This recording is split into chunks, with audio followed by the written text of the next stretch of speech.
They were a port. Middletown, of course, was a very large port. Had the advantage of deeper water back in those days. This is the landing at the end of State Street in Hartford, which gone away. One of the steamer boats over here.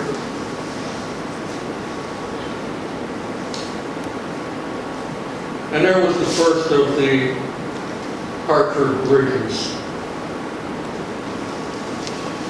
There's the old covered bridge, which sadly burned in 1895. The view of the remains from one side and the other. The ferry boat F.C. Fowler came up from downriver to get people across the river during that time. And also the Coral from Suffield went down to Hartford to aid in getting passengers across. A temporary wooden structure was built, followed by an iron structure. And here's a view of the Bulkley Bridge under construction. And that was in 1906. Finally, 1908, the bridge was completed. And there it is. And it was used in advertising pieces. My father was a coal collector, and first with the Greater Hartford Bridge Authority that built the Bissell, Founders, and Putnam bridges, that being in Windsor, South Windsor, Hartford to East Hartford, and Weathersfield to Glastonbury, and also held the Bulkley Bridge and the Charter Oak as well, the 5 bridges. My father worked on all 5 of them. The wit of my daughter, who helped with building the slide program, sometimes you have to burn a few bridges to keep the crazies from following you. But her original was, I'll burn that bridge when I come to it. Engineering humor, as it is. Water hazards, there were all kinds of dangers. Floating ice, floating logs, and always the danger of the flood, the freshet, or uncertain current. Extreme drought brought changes to the river levels, creating problems for the ferryman. There's a log drive, and you can see there's not much room there for a ferry to go across safely. They usually occurred in the high water in the springtime. They do the cutting in the fall and winter, and then push the stuff out and send it downriver in high water. Major flood of 1927, the bridge was washed off its piers at Bellows Falls. And they have a bunch of bridges. Ice flow, a whole bunch of ice coming down. This is the old suspension bridge area between Windsor Locks and Warehouse Point, taken from the Warehouse Point side. And then lively livestock. Transporting livestock sometimes created problems. One ferryman explained the difficulty of ferrying sheep. Sheep were the meanest things to take over. They just as likely not get scared and jump overboard, then it's nigh impossible to cut them. Once loaded, the ferryman standing at the end farthest from the shore took hold of the stout wire rope, and then he would drag the ferry across the river. Many of these areas, they're less current, but it was kind of a slack current. It was not a very strong current. Cable ferry includes the terms chain ferry, swing ferry, floating bridge, or punt. we get to see some of the differences as we go through. There's Cable Ferry. This one has the ferry cable strung across on poles, and typically it's operated by a block and tackle sort of thing, and or another cable that runs across. Swing Ferry, this is the Windsor Locks Ferry, and back and forth. We're on the Warehouse Point side. Right here is a pillar. There's a pillar, there's a ferry. This is an old Harmony photo. Fellow who was a photographer in Windsor Locks, and Chris Turbin unearthed this as part of his canal program. And how it worked was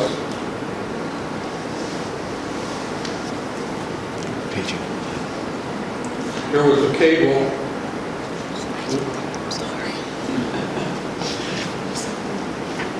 There you go. Okay. There was a cable that ran from the pillar to the ferry. The ferry would put in at a stone wharf on the Windsor Lock side. You can see it in the larger view here. And it would swing on the cable over to a landing in Warehouse Point. And it'd go back and forth. Reason for this is that it's so very shallow in this side of the river that in low water they wouldn't be able to land the ferry. The fording place, however, is right in this area. And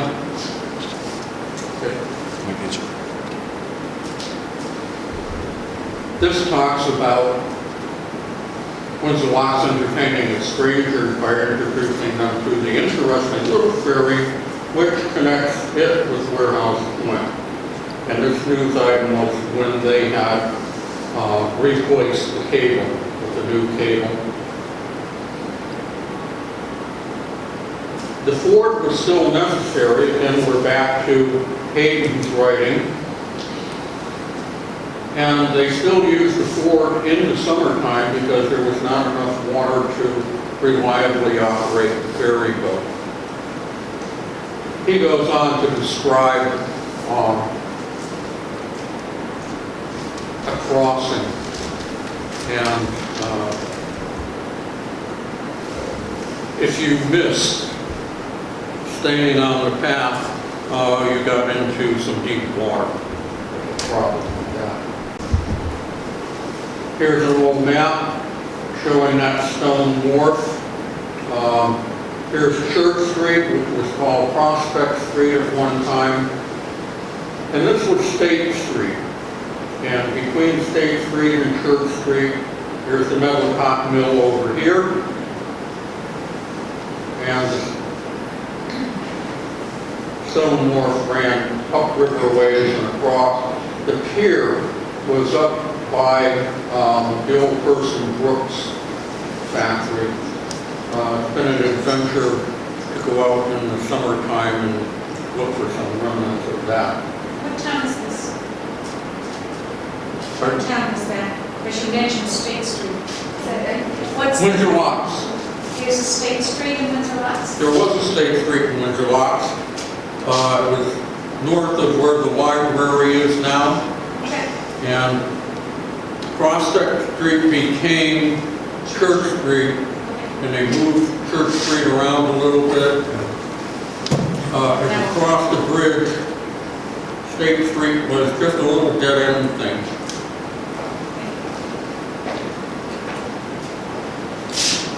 Meanwhile, upriver, the Hotman Ferry in North Hampton. Back up. Sorry. Yes, she's there. over here with their hat. Okay? And in most of these you get a view of Mount Tom or Mount Holyoke. There's another picture of it, and you can see scraps of wood kicking around and a couple of scows that go back and forth. Pastoral view of slower times past. Mount Tom, the Connecticut River, an old copper plate engraving from the 1830s. You can see one of the flatboats operating that went up through the canal and got up through the South Hadley Canal into this area to transport on up to Northampton. Smith's Ferry was one of the many ferry operators who navigated the river prior to the construction of the Mueller Bridge and the South Hadley Falls Bridge. South Hadley Falls being down there in the Willimantic area.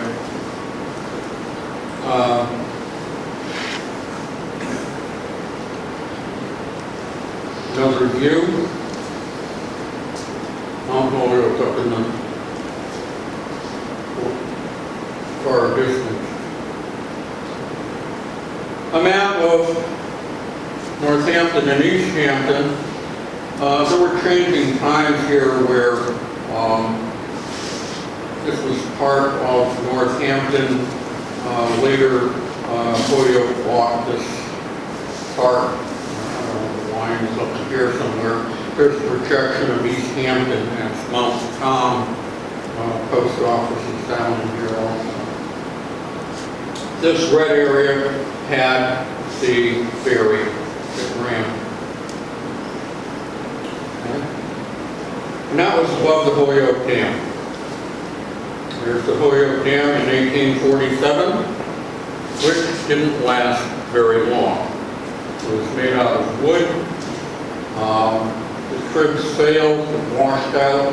It was replaced, but the Holyoke dams are another story for another day. That's a whole another story. The old South Holyoke Ferry. Again, it's kind of hard to tell one from another. They all had pretty much the same design until a later time. And there again, there's the cable that went across. Ireland Parish, southern part of Holyoke, just above West Springfield. And this is from a book by Russell Clark, called Stories Carved in Stone, Holyoke, Massachusetts. The great ferry connecting the towns of West Springfield and Springfield was for a long time leased to Captain Gideon Leonard, a man ardent in habitual and incurable indolence.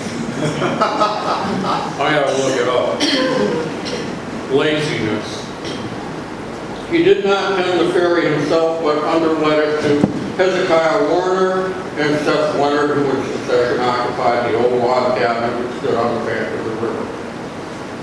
Most of the ferrymen lived near the ferry. The old Springfield Toll Bridge was very much like any other of the covered toll bridges. Another view, this is looking from West Springfield over to the waterfront of Springfield.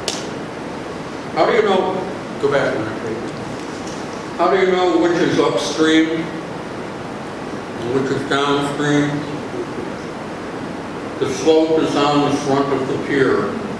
That's upstream, and this would be downstream. There was a ferry of sorts, went down and across, ran out of Springfield below the toll bridge over to Riverside Park. It was the Sylvia, the subject of many, many postcards. Even in the nighttime they had pictures of Sylvia. And I hope it's not tipping over. It looks like it's leaning a little bit with all the passengers. William McKinley visited on the Holyoke steamer, the mascot, at the Springfield waterfront below Steve Colbert. Must have been a campaign stop. There he is. Another fragile bridge, the beginning of the North End Bridge in Springfield. Fire, smoke, and some 35 minutes later, that's what was left of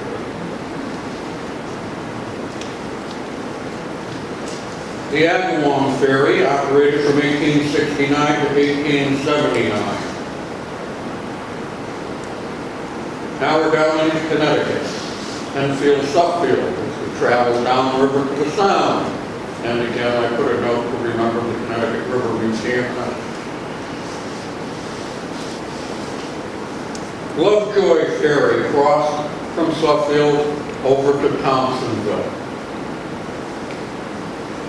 It was finally replaced by the old iron pole bridge.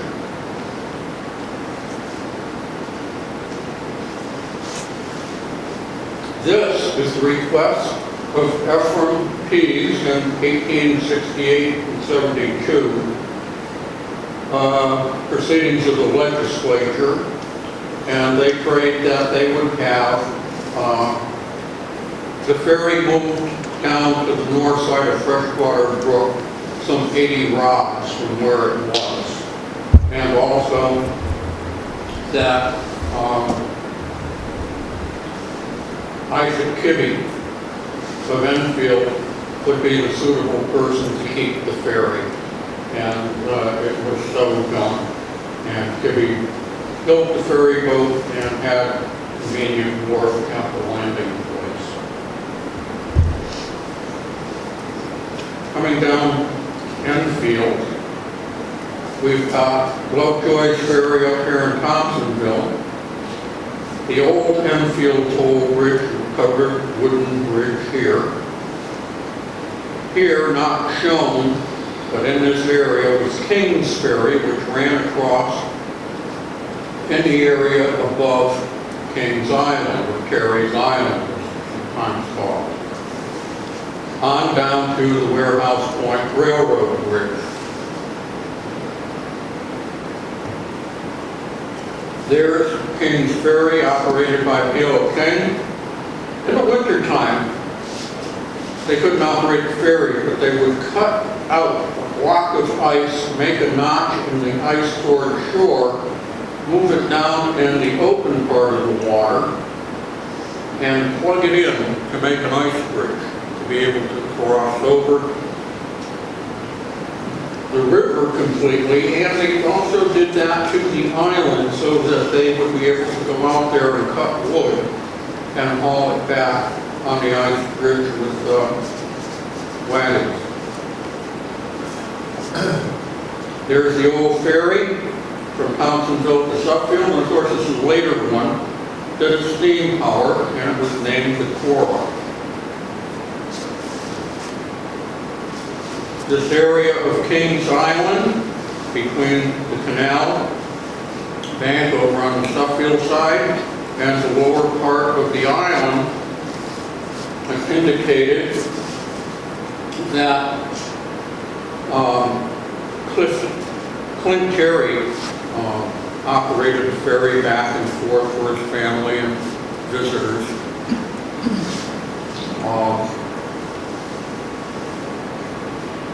There are no remnants. At one point it was mentioned by Myrtle Fuller that there was a rusty old chain around a tree, which is probably gone well away by now, to which the cable was attached. When there wasn't enough water, this area rarely has more than a foot of water. And we were able to walk from the canal bank over to the island. A rendition of Terry's Ferry indicating he had a little wharf and a cable slung from which he maneuvered back and forth to the island. That's a sketch done by A. Nelson in 1966. Found in the files of Roger Bork of the One Crown Point Library.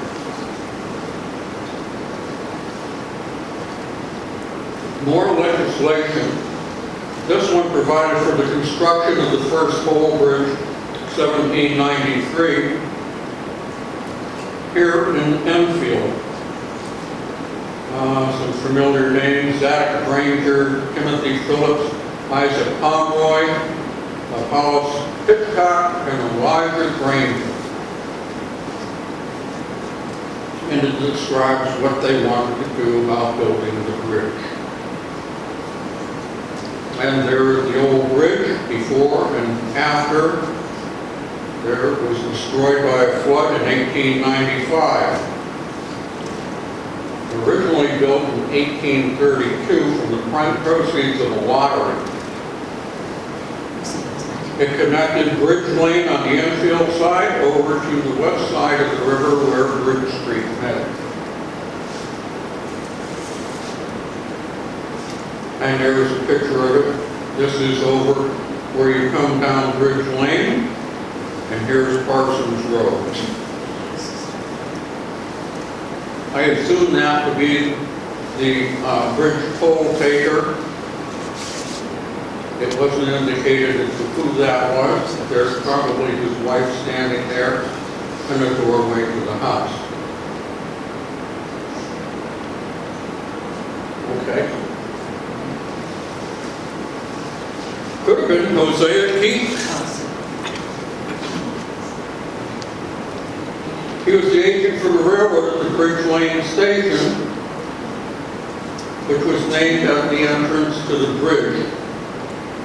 And he was on the bridge when it collapsed, rode the span down the river, climbed on the roof where he was seen by two railroad employees at the Warehouse Point Bridge, Arthur Blodgett and R.A. Elliott.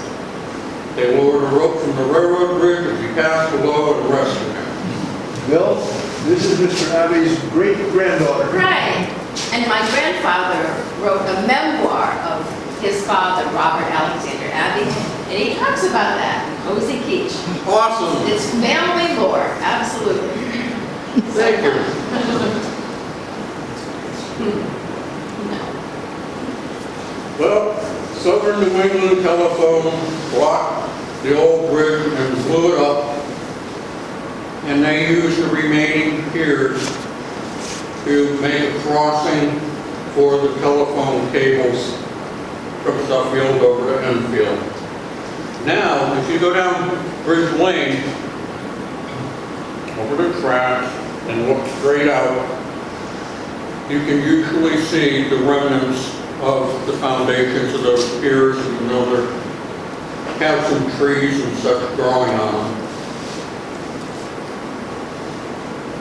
This is the old iron bridge and the old keeper's house. It replaced the steam ferry core. This is looking from Thompsonville over to Suffield. Here are the tolls. Each man and horse and load, 6 cents. For each footman, 3 cents. Each led or draft horse, 3 cents. Each ox or other kind, 4 cents.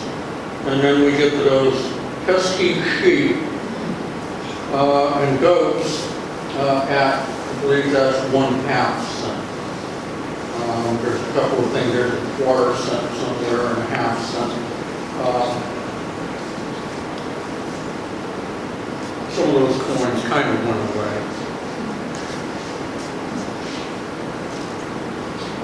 Aerial view of Enfield, Swimmville area, the mill pond and such.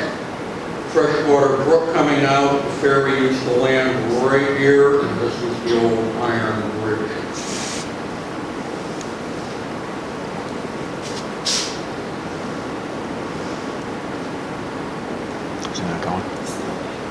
And there it is, the Enfield sign looking to the northwest toward Suffield.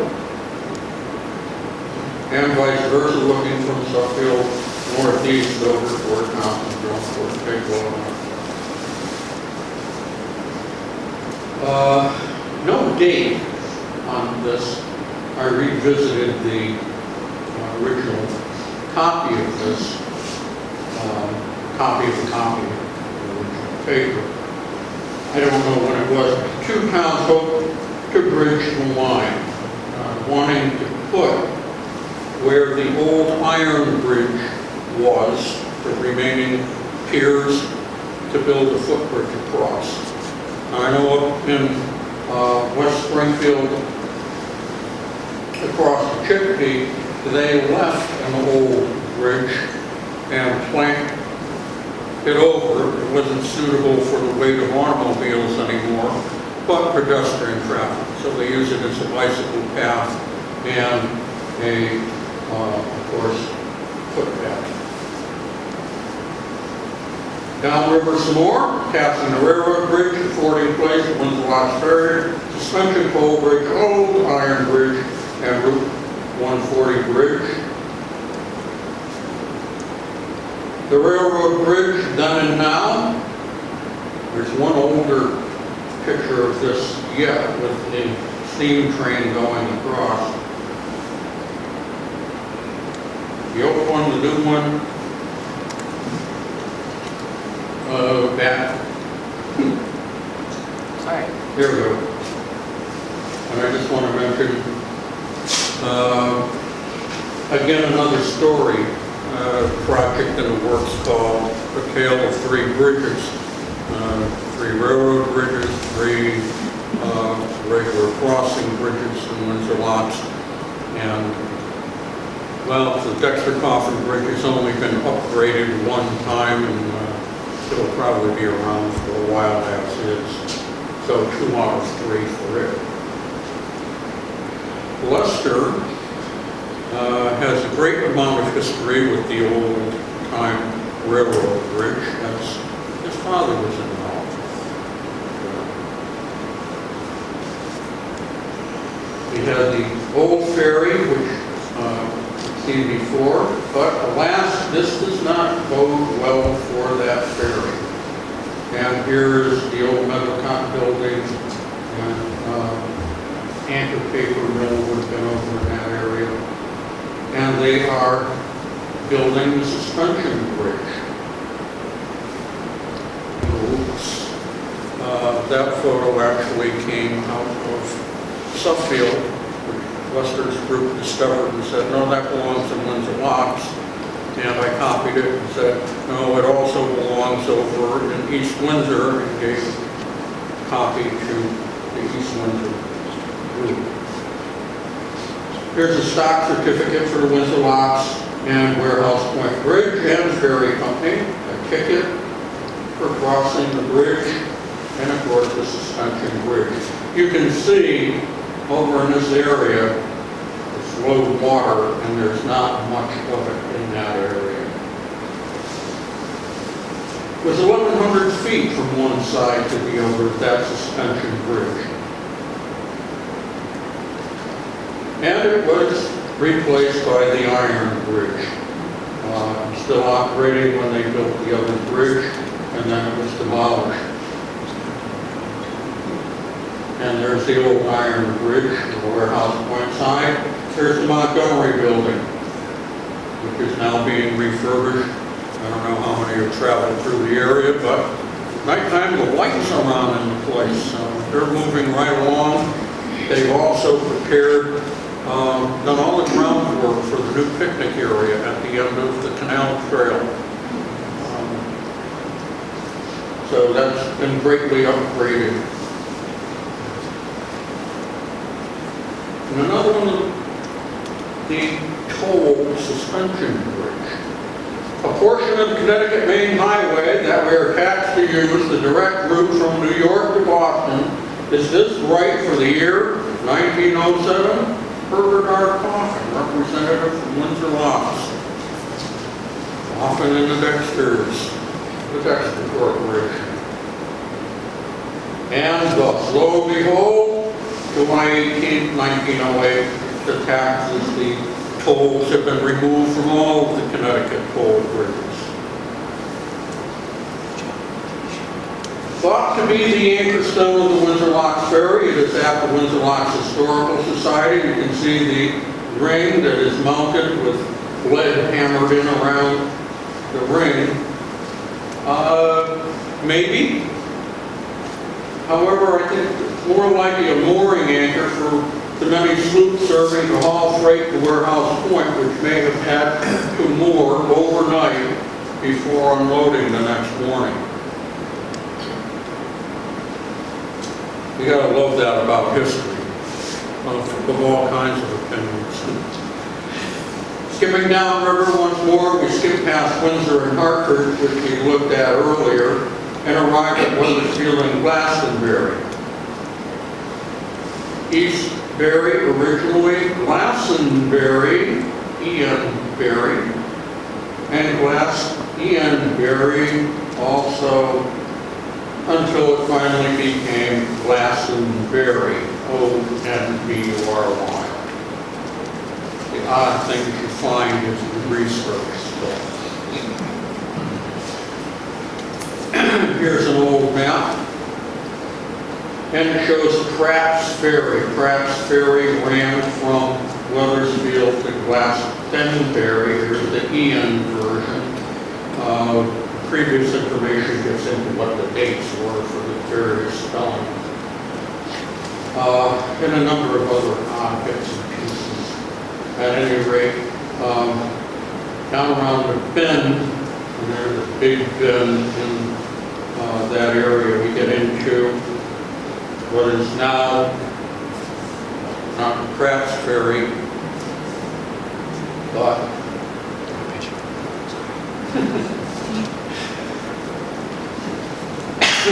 the early Rocky Hill Ferry. And by the way, I mentioned somewhere along the way the lady with the hat. Yeah, she's back. Probably the photographer's wife went up and down the river doing the ferry. More statues, and they talk about the Rocky Hill Ferry, Pratt's Ferry. Pratt had more than one ferry, actually, in different locations along the river. Keeney's Ferry in Wethersfield, and King's Ferry in Suffield to Enfield. And it talks about how much would be the fare crossing. And that was in 1821. And it went on and on, talked about the Scannick Ferry, which also was, of course, not the Scannick Ferry, but the Vista Ferry. Warehouse Point was the locks, and again, how much? Enfield and Suffield, again, how much? 1835, basically the same, but the price is still low. Middletown, the burning of the Middletown and Portland ferry boat. Steam seemed like such a good idea. How's that working for you now? The bridges burn, the ferries burn. Here's one of the Middletown bridges, the Arizona Bridge. They had a whole bunch of bridges, railroad bridges, walking bridges, footbridges, and that's another whole study all by itself. And there's an aerial view, there's the Arizona Bridge. I think this was the footbridge at one time, that's not there, the railroad bridge is still in there. And there are views, you can get carried away with the number of pictures. Further downstream in East Hampton, the General Spencer, the ferry that came up and helped at Hartford. A view of the riverfront at East Hampton. That's 1914, and there's the General Spencer. And it still has kind of a crude look, even in those days of steam. And here we have the Chester Ferry, 1940 what? I don't know what Ford version that is. There's a couple of the convertibles there. So 1940 something. Here the ferry is brought across by a little steam tugboat. Or maybe in that day, a gasoline engine steamboat. No lady with a hat.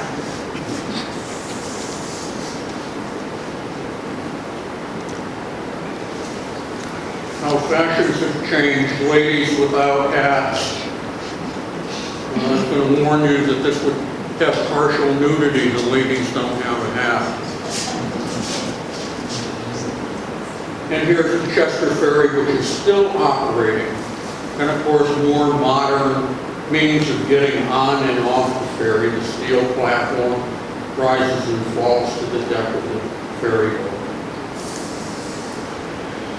Essex to Lyme Ferry. Note the mast on the ferry.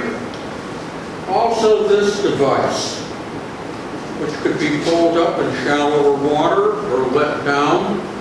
The current catches that board, which if it were in the center would be called the center board. And the force of the current against it and the resistance of it being on the cable forces it to cross the river. If there's a good wind, they could put up a sail to provide that motive power. Go back, there's one more thing. See that center divider? Hard to see. But there's an outside, another outside, and a center one to keep whoever's going on from hitting the mast. So it's really a two-lane boat. The old ferry Colonial. Old line, it ran from Ferry Road to Seymour Point. That Ferry Road is now the location of the DEEP Boating Division, where I retired from gainful employment and took up historical research. Don't confuse the two, because there's no gainful employment in the historical research. I get out and about, though.